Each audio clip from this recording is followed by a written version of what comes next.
Turn that music down right now or I'm calling the police. The woman's voice sliced through the evening like a siren. Malik froze in the middle of flipping burgers, the smoke from the grill rising warm against his face. His 6-year-old daughter, Zuri, stopped mid-giggle, her bubble wand dripping soap onto her pink sandals. His teenage son, Jamal, pulled his phone a little closer, already sensing this might turn ugly. Their neighbor, Linda, stood at the edge of her manicured lawn, phone in hand, lips pinched tight. She was in her late 40s, pale hair pulled back, keys dangling from her fingers like she was ready to bolt at the slightest twitch. "We already turned it down, Mom," Malik said, voice steady but tired. "It's just a family cookout, burgers, music, that's all." "You people," she spat, not even bothering to hide it. "Move in and suddenly the whole block turns into a circus. I'm calling the cops. You're disturbing the peace." She started dialing. Zuri tugged at Malik's shorts. "Daddy, are we in trouble?" "Nah, baby," he said softly, even though his stomach was twisting. "We're just eating dinner. If you've ever had to stay calm while somebody disrespected you just because of what you look like, this story is for you. Stick with it till the end. You're gonna feel this one." The squad car rolled up 10 minutes later, red and blue lights washing over the quiet suburban street like an accusation. 2 officers stepped out. One looked bored, the other too alert. "Evening," Malik said, hands already visible, heart tapping hard against his ribs. "I'm Malik. This is my family. We're just having a barbecue." "We got a call about a disturbance," the alert officer said, eyes sweeping over the grill, the speakers softly playing old R&B, the kids' plastic cups of juice. "Reported loud music, suspected alcohol, possible aggressive behavior." Linda stood off to the side, arms folded, trying to look small and innocent. "I was scared," she said loudly. "They were yelling. The man seemed hostile." Hostile. That word stung more than the flashing lights. Malik had spent his entire life scripting himself softer for moments like this. Straighter posture, gentler tone, careful smile. He'd done everything right. Stable job, nice house, keeping the lawn trimmed more than the HOA even required. Still, here he was. A problem. The officer stepped closer. "Sir, I'm going to need to see some ID." Jamal shifted. "Seriously? For grilling in our own backyard?" "Jamal," Malik said sharply, not taking his eyes off the officer. "Go inside with your sister." "But now." The humiliation tasted like rust on his tongue, but he gave the officer his ID. The cop glanced at it like he'd already decided everything he needed to know the moment he saw Malik's skin. After a long, tense minute, the bored officer shrugged. "They're fine, man. It's a barbecue, not a riot." The other officer hesitated, then handed the ID back. "Keep the music at a reasonable level, and no open containers on visible property." "There were never any," Malik answered, but they were already walking away. Linda caught his eye from across the lawn, chin tilted like she'd won something. He could have shouted, could have told her exactly what she was. Instead, he turned back to his kids. "Daddy, why were they acting like you were bad?" Zuri whispered. "Because to some people we don't start at 0, baby," he thought. "We start at -10 and have to climb just to be seen as human." He knelt down and pulled her into a hug. "Sometimes people are scared of what they don't understand," he said, "but that's not our fault." The barbecue ended early. By 10 p.m. the neighborhood was quiet, the sky heavy and dark. Malik sat at the dining table, laptop open, trying to pretend everything was normal as he answered work emails. Jamal scrolled through his phone on the couch. "Dad," he said, "I recorded some of that. The cops, the way she lied. I should post it." Malik looked up. "You could, but think about what you want out of it. Do you want change or just chaos?" Jamal sighed. "Feels like nobody cares unless it's messy." "Trust me," Malik said, rubbing the bridge of his nose. "Life has a way of flipping the script. Might not be today, but it comes." He didn't know how true that was about to be. The scream came just after midnight. It wasn't loud. It was raw. The kind of sound a person makes when their world is breaking in real time. Malik shot up, chair scraping the floor. Jamal looked toward the window. "You heard that?" Another shout. "Help! Somebody help, please. It was coming from outside, from Linda's house. Malik didn't stop to think. He darted to the front door, flung it open and sprinted across the lawn in bare feet. Linda was on her front porch, hands shaking so hard she couldn't get the key into the lock. Tears streamed down her face. "What happened?" Malik demanded. "My son!" she gasped. "Tyler, he's not breathing right. He was wheezing then. He collapsed. I called 911, but they're not here yet. Oh God, please, somebody help him."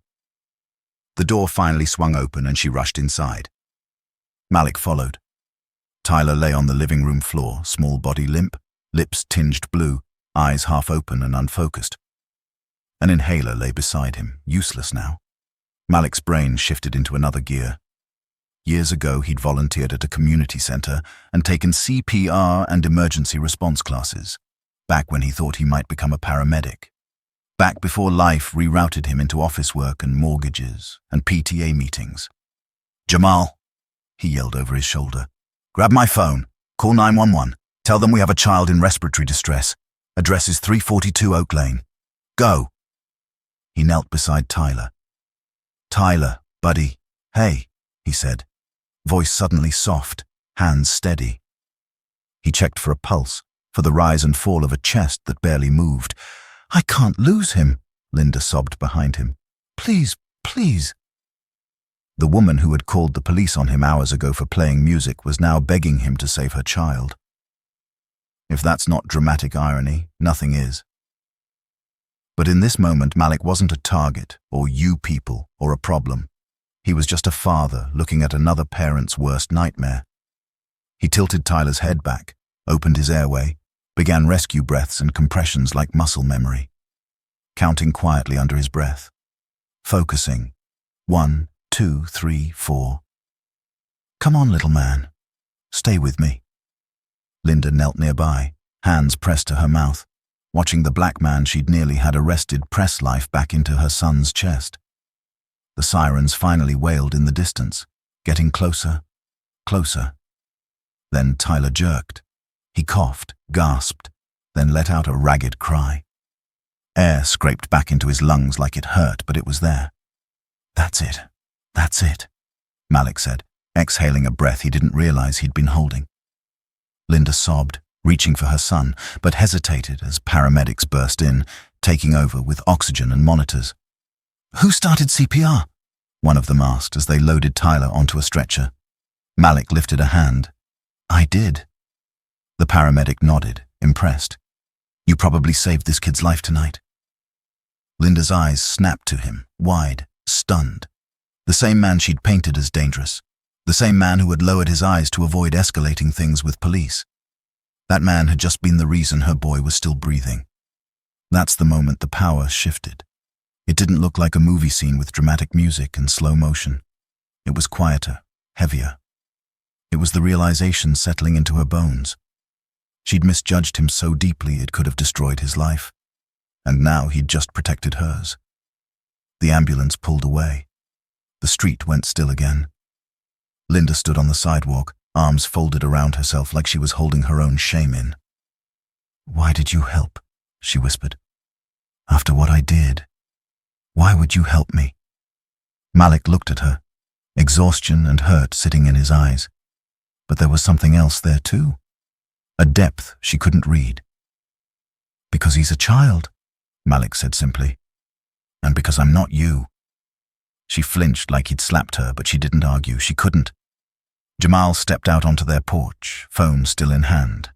Malik knew he'd recorded part of it. The screams, the rush, the paramedics praising him. And earlier, he'd recorded the cops, the lies, the hostility, two sides of the same night. "Dad," Jamal said quietly, "people need to see what happened, all of it, not to humiliate her, but to show how we're treated, and who we still choose to be anyway." Malik held his gaze for a long moment, then nodded. Tell the truth, no more, no less. The video went viral in their city by morning. Clips of Linda calling the cops over a peaceful family barbecue, layered with footage of Malik performing CPR on her son under the same streetlights where he'd stood being questioned like a criminal. Comment sections lit up. Neighbors talked. People who'd never spoken to Malik before suddenly saw him, not as a shadow at the edge of their comfort, but as a man who loved his family and still showed compassion to someone who had dehumanized him. Linda tried to avoid him for a few days, but she couldn't hide forever. One afternoon, she knocked on his door. Jamal watched from the couch. Zuri peeked from behind the banister. Malik opened it slowly. Linda's eyes were red-rimmed. "Tyler is okay," she said quickly. "Doctors said..." "If you hadn't started CPR when you did..." She swallowed. "I owe you more than an apology," she said. "But I need to start with one anyway. I was wrong about you, about your family, about everything. I was scared of you for no reason, and I tried to use the police to make that fear your problem, and you still saved my son." The old Malik, the one who swallowed everything and smiled it away, would have rushed to say, "It's fine, just to end the awkwardness." But the man standing here now knew better. "No," he said quietly. "It's not fine. You put my family in danger because of your prejudice. My kids had to watch officers treat me like a suspect in my own yard." Tears spilled over her lashes. "I know," she said. "I can't undo that, but I can change what I do from here. I already filed a formal complaint about how I framed that call. I'm attending the HOA meeting to speak on your behalf, and about profiling, I'm learning, slowly, late." She looked up at him, voice breaking. "I hope one day you can forgive me, even if you don't want to be my friend. I don't want to be that person anymore." Malik studied her. The justice here wasn't handcuffs or a courtroom. It was something quieter, but just as real. The person who abused her power was now stripped of the illusion that she was better, forced to face the truth, while the man she'd targeted stood on higher ground she couldn't fake.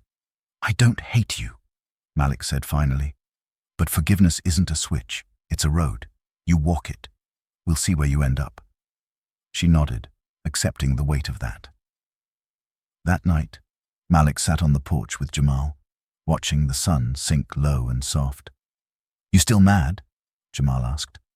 "Yeah," Malik admitted. "Mad, tired, hopeful, all at the same time." "Feels unfair," Jamal said. "We always have to be the bigger person." "Maybe," Malik replied. "But being the bigger person doesn't mean being a doormat.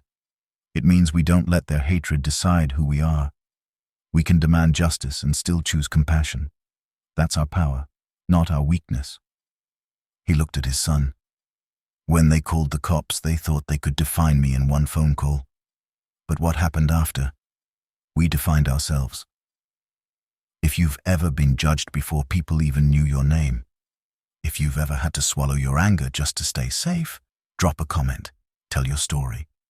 And if you believe character matters more than skin color like this, share it and subscribe so stories like this don't get buried.